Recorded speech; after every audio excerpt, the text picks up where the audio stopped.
Hello everyone, welcome to my channel happy with Tilottama. চলে এসেছি আজকে একটা নতুন ব্লগ নিয়ে। দারুণ একটা এক্সাইটমেন্ট ব্লগ হতে চলেছে। এই যে আমাদের লাগেজ গোটানো কমপ্লিট। বাইরে কিন্তু ভীষণ বৃষ্টি পড়ছিল। রাইও কিন্তু রেডি, দেখেছো? ওর কিন্তু আউটফিট একদম পারফেক্ট, যে জায়গায় যাচ্ছি সেটার জন্য। আমিও রেডি। দুজনে মিলে একটা সেলফি ক্লিক করে সোজা উঠে পড়লাম আমরা গাড়িতে। সোমনাথ, দেয়া, অমিত, প্রিয়া এবং সোনা সবাই মিলে আমাদের পিক আপ করতে আসলো। সোমনাথ আবার হ্যালো বলে দিল। চলো, এই দেখো আমরা সকালবেলা মায়ের মন্দির দর্শন করতে করতে একটু একটু করে এগোতে লাগলাম। কোথায় যাচ্ছি? আরে দীঘা। আবার কোথায়? দারুণ একটা প্লেস ছুটি কাটানোর বাঙালির। এই দেখো চারিদিকের আমাদের গ্রিনারি দেখতে দেখতে চলে আসলাম উষ্টিতে সোমনাথের এক অফিস কলিগসের পিসির বাড়ি। সেখানে একটু রিল্যাক্স করে নিলাম, এত ঘন্টার জার্নি অবশ্য। সেই জন্য ওখানে একটু ডাব খেয়ে নিলাম। ডাবগুলো ছিল যেরম মিষ্টি সেরম ভেতরে ছিল দারুণ শরবত। খুব ভালো ছিল ডাবগুলো, এবং ওখানকার অ্যাটমসফিয়ারটাও ছিল ভীষণ ফ্রেন্ডলি। ওখানকার লোকজনও ছিল যথেষ্ট ভালো। এই দেখো রাইসোনা ডাব খাচ্ছে। তারপরে দেখেছো আমরা চারিদিকে গ্রিনারি উপভোগ করতে করতে সোজা চলে আসলাম দীঘায়। টোকিও ইনে আমরা ছিলাম। যেমন পরিষ্কার সেরকম ভালো রুম সার্ভিস ছিল, হোটেলটাও ছিল দারুণ। একটু একটু করে আমরা এগাতে লাগলাম। এই যে আমরা কিন্তু একটু একটু করে রিসেপশনের দিকে এগাতে লাগলাম। রিসেপশনে দেখেছো কি সুন্দর চারিদিক সাজানো। এই দেখো অ্যাকুয়ারিয়াম, দেখেছো মাছগুলো কি সুন্দর দেখতে। তারপরে ওখানে আমরা চেক ইন করে সোজা চলে গেলাম আমাদের রুমের দিকে। লিফটে উঠে পড়লাম, লিফট থেকে সোজা চলে গেলাম রুমের দিকে। একটু একটু করে এগালাম। এই দেখো এটা হচ্ছে আমাদের 4 বেডের রুম নিয়েছিলাম, আর একটা ডবল বেডের রুম নিয়েছিলাম। 4 বেডের রুমে ছিলাম আমরা আর অমিতটা। কি সুন্দর দেখেছো, পরিষ্কার দারুণ ছিল, সেরকম ছিল সুন্দর টয়লেটটা। এই দেখো রুমের ব্যালকনি থেকে সমুদ্র দেখা যাচ্ছে, কি এক্সাইটিং না? তারপরে ওখান থেকে আমরা সকালবেলা টিফিন করতে চলে আসলাম এই টোকিও ইনেরই রেস্টুরেন্টটা ছিল যথেষ্ট পরিষ্কার এবং যথেষ্ট ওয়েল ডেকোর। একটু একটু করে আমরা এগালাম।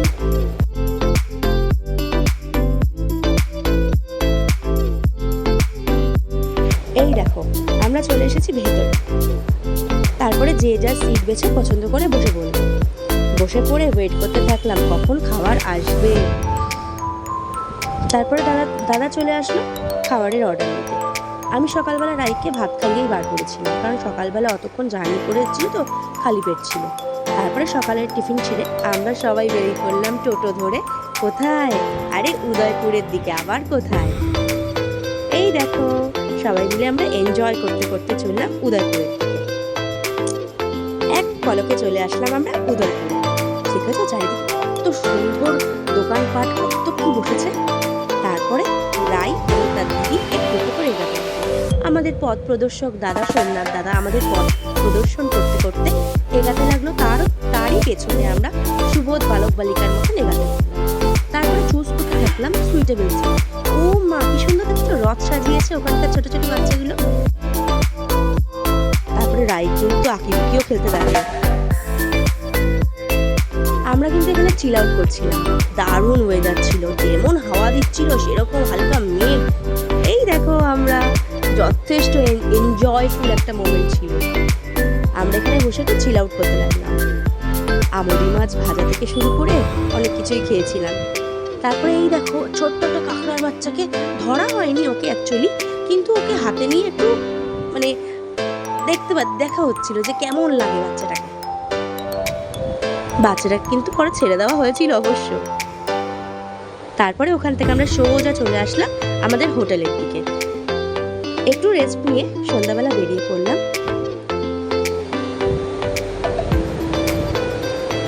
দেখেছো কি সুন্দর লাগছে, দারুণ একটা ওয়েদার ছিল। চারিদিকে ফুরফুর করছিল হাওয়া। এই দীঘার এই সি বিচটা মানে এই সময়টা যেন অসাধারণ। এখানে বসে থাকলে যেন সারাদিন কেটে যায়। তারপরে ওখান থেকে আমরা চলে গেলাম একটু মার্কেটিংয়ের দিকে। দীঘায় আসবো, মার্কেটিং করবো না হতে পারে? একটু মার্কেটিং করে চলে গেলাম সোজা হোটেল থেকে খেয়ে দিয়ে শুয়েও পড়লাম। পরদিন আবার সকালবেলা আমি, রাই এবং তনয় তিনজন মিলে বেরিয়ে পড়লাম আমাদের এই দীঘা সি বিচটাকে একটু ভালো করে দেখবার জন্য, কারণ আজকে দীঘায় আমাদের লাস্ট। তারপরে যাব মন্দারমণি। দীঘায় আমি আর রাই দারুণ এনজয় করতে লাগলাম, কারণ ওখানে হালকা হালকা বৃষ্টি পড়ছে, তাই রাইকে রেনকোট পরিয়েছিল এবং দারুণ হাওয়া দিচ্ছে। কি সুন্দর দেখেছো ওয়েদার, সবাই ওখানের ওয়েদারটা দারুণভাবে উপভোগ করতে লাগলো। চারিদিকে সমুদ্রের ওয়েদার উপভোগ করতে করতে আমরা একটু একটু করে এগিয়ে চললাম। কোথায়? আরে কোথায়, ওই যে অত যে জনসমুদ্র দেখেছো, ঠিক ওই জায়গাটা। আমার তো যেতেই হবে, কিন্তু ওখানে না রিস্ক পেলাম না যাওয়ার, তাই ওখান থেকে ওইটুকু গিয়ে আমরা ব্যাক করলাম হোটেলের দিকে। আরে গোছন গাছান করতে হবে তো, রেডি আমাদের গোছন গাছান কমপ্লিট। দেখেছো সবাই কিন্তু রেডি হচ্ছে।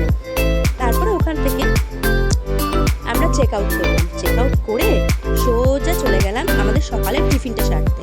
সকালের টিফিনটা ওই টোকিও ইনেই সেরেছি। সেরে গাড়িতে লাগেজ রেখে সোজা চলে গেলাম জগন্নাথ ধাম দর্শনে। আরে দীঘায় আসবো, রথে জগন্নাথ ধাম উদ্বোধন হয়েছে, তা দেখবো না হতে পারে? এই দেখো আমাদের জগন্নাথ ধাম, কি সুন্দর লাগছে, সত্যি অপরূপ দৃশ্য। একটু একটু করে এগাতে লাগলাম আমাদের জগন্নাথ মন্দিরের প্রবেশদ্বারের দিকে। কি সুন্দর সাজিয়েছে দেখেছো? এটা হচ্ছে আমাদের এন্ট্রি পয়েন্ট। জগন্নাথ ধামের মন্দিরটা ছিল পুরোটাই শ্বেত পাথরের, খুব সুন্দর দেখতে ছিল। আমরা পুরো মন্দিরটার চারিদিক একটু একটু উপভোগ করতে করতে এগাতে লাগলাম মন্দিরের মেন গেটে। এইটা হচ্ছে জগন্নাথ দেবের মন্দিরের মেন গেট। আমি তো ঢুকতে পারিনি, যেহেতু আমার সমস্যা ছিল, অসুখ ছিল, আমার যেহেতু একটা ট্র্যাজেডি হয়ে গেছিলো, যার জন্য আমি আর ঢুকতে পারিনি। কিন্তু ওরা ঢুকেছিল, সেই ভিডিও আমি তোমাদের দিয়ে দেবো। এটা আমিই করেছি ভিডিওটা, সুন্দর হয়েছে তো। এরপর ওরা সব ভেতরে ঢুকলো। ভেতরে ঢুকে দেখেছো ভেতরের মন্দিরের জাস্ট কারুকার্যটা দেখো, দুর্দান্ত, দারুণ দারুণ দারুণ ফাটাফাটি একটা মন্দিরের কারুকার্য। সত্যি যেটা ভালো হয়েছে সেটা তো বলতেই হবে। কি অপূর্ব লাগছে দেখেছো? সবাই কিন্তু এখানে দারুণভাবে ফটো তুলছিল। এই দেখো জগন্নাথ ধামের পুরো ফটোটা। সবাই বলো জয় জগন্নাথ। তোমরা কারা কারা জগন্নাথ ধামে গেছো অবশ্যই কিন্তু কমেন্টসে জানিও। তারপরে ওখানে আমরা প্রাকৃতিক দৃশ্য উপভোগ করতে করতে এগাতে লাগলাম মন্দারমণির দিকে। এটা হচ্ছে ডাইরেক্ট মেরিন ড্রাইভের রোডটা। আরে মেরিন ড্রাইভ কোথায়? এই যে এসে গেছে মেরিন ড্রাইভের রোড। দেখেছো রোডের পাশেই সমুদ্র কিভাবে আছড়ে পড়ছে সেই বোল্ডারগুলোর উপরে, দারুণ একটা সিন ছিল। আমি এই ফার্স্ট টাইম যাচ্ছি এই জায়গাটায়। ওখান থেকে সোজা আমরা এই গ্রিনারি ভেতরে আবার প্রবেশ করলাম। প্রবেশ করে সোজা চলে আসলাম হোটেল কোস্টাল ভিউর দিকে। এইটা ছিল আমাদের হোটেল।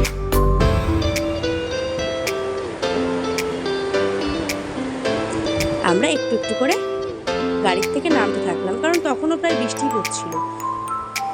এটা ছিল আমার রুম। ওখানে 3টে রুম নেওয়া হয়েছিল, 3টে কাপেলের জন্য 3টে রুম। এটা ছিল আমার রুম, যেখানে আমি, আমার বর, আমার মেয়ে ছিলাম। ক্যাবিনেট ছিল, যথেষ্ট বড় জায়গা ছিল ক্যাবিনেটে। এটা ছিল আমার ব্যালকনি। ব্যালকনি দিয়ে যথেষ্ট সুন্দর ভিউ দেখা যাচ্ছিল। ওই যে দেখেছো সমুদ্র, সমুদ্র আমাদের ব্যালকনি দিয়ে দেখা যাচ্ছিল। এটা আমাদের সুইমিং পুল, যেটার জন্য এত সরগরম। তারপর আমরা সবাই মিলে রেডি ফেডি হয়ে কোথায় যাচ্ছি? আরে মন্দারমণিতে। ওখানে যাবো, একটু সি বিচে যাবো না হতে পারে? সি বিচে বসবো, সবাই মিলে একটু এনজয় করবো, আর এটাই তো। কিন্তু পিয়া আর মানে সোনা যেতে পারলো না, ওদের শরীরটা ভালো ছিল না। ওরা যদিও বা পরে জয়েন করেছে, বাট ওই ভিডিওটা নেওয়া হয়নি, আমার ফোনটা সুইচ অফ ছিল। তারপরে আমরা একটু একটু করে এগিয়ে গেলাম মন্দারমণি সি বিচের দিকে। দেখেছো কি সুন্দর ওয়েদার। আমার মেয়ে কিন্তু সবার আগে, ওই যে দাঁড়ানো। দারুণ ওয়েদার, দারুণ ওয়েদার, এক ফোঁটা রোদ ছিল না, দারুণ হাওয়া দিচ্ছে। তারপরে এই দেখো একটা ফটো তুলে নিলাম সুন্দর করে। দেয়ার ফটোটা দেখেছো, দারুণ এসেছে কিন্তু। রায় কিন্তু একটু দোলনা ভুলে নিল, ভয় পাচ্ছি না, কিন্তু ঠিক আছে। সমুদ্রের সামনে এরকম দোলনা কে না চড়তে চায় বলো? হাই বলাতে ও আবার হাইও করে দিল। এই হচ্ছে ফটো। বেচারি আমুদি মাছ খাচ্ছিল, ওখান থেকে সোজা চলে আসলাম আমরা হোটেলে সন্ধ্যাবেলায়। বাবা সে কি কাণ্ড, সবাই মিলে লাফালাফি নাচানাচি জলে।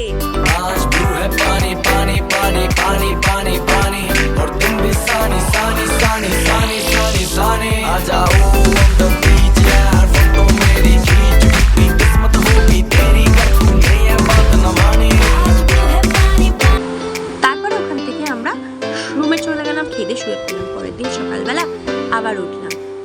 তনয়, আমি আর রাই তিনজন মিলে সোজা সকালবেলা বেরিয়ে পড়লাম সি বিচের ভিউটা উপভোগ করতে। সি বিচের ভিউটা উপভোগ করবো, কিন্তু ওখান থেকে নামার জায়গা ছিল না। তারপরে ভাবলাম মার্কেটের দিকে যাই। মন্দারমণির মার্কেটে কোনোদিনও আসিনি আমি, সেই জন্য মন্দারমণির মার্কেটে আমি, তনয় আর রাই তিনজন মিলে টোটো ধরে চলে গেলাম। নামতেই দেখলাম সুন্দর একটা মায়ের মন্দির। আমি তো ঢুকতে পারলাম না, এগাতেও পারলাম না। ঠিক ওরা দুজন নমস্কার করলো, করে সোজা এগাতে লাগলাম আমরা মন্দারমণির সি বিচের দিকে। ওই যে চায়ের একটা দোকান দেখেছি, চা না খেলে হবে, তাই তনয় আর আমি একটু চা খেয়ে সোজা গেলাম মন্দারমণি সি বিচের দিকে। আর একটু সমুদ্রতে পা না ডোবালে হয় বলো? চারিদিকে দেখেছো ডাব, চা, কত কিসের দোকান দিয়েছে। এখানে হচ্ছে সুলভ শৌচালয়। এই দেখো চলে এসেছি সেই সি বিচে। ও দারুণ ছিল সি বিচটা। এই সি বিচটা সত্যিই ভালো ছিল। এখানে যেমন চান করে মজা, সেরকম সব কিছুই মানে ফুল ভিউ এনজয় করা যায়। রাই কিন্তু রাইয়ের খেলনাগুলো এখানে বার করে নিয়ে খেলতে লাগলো, আর ওর বাবার পেছনে লাগতে লাগলো। ও এই বালতিতে করে জল আনতে যাচ্ছে, তাও আবার কিসে না সমুদ্রে বললেই এক করে হেসে দিল। দেখেছ?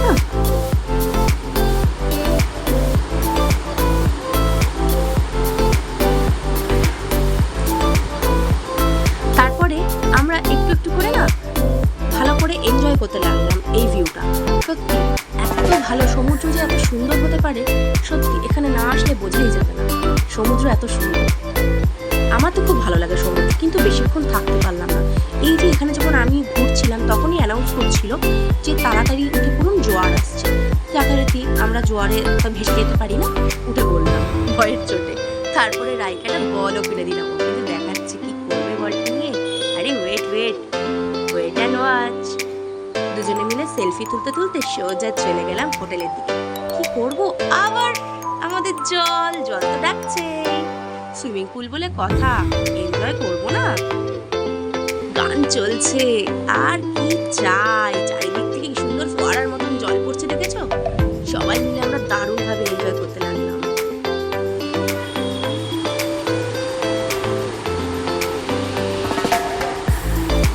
তারপরে ওখানে আমরা লাঞ্চ সেরে বেরিয়ে পড়লাম বাড়ির দিকে। কি আর করবো, ভালো লাগছিল না, বাট কিচ্ছু করার নেই। চলে আসলাম আমরা বাড়ির গন্তব্যস্থলের প্রায় কাছাকাছি।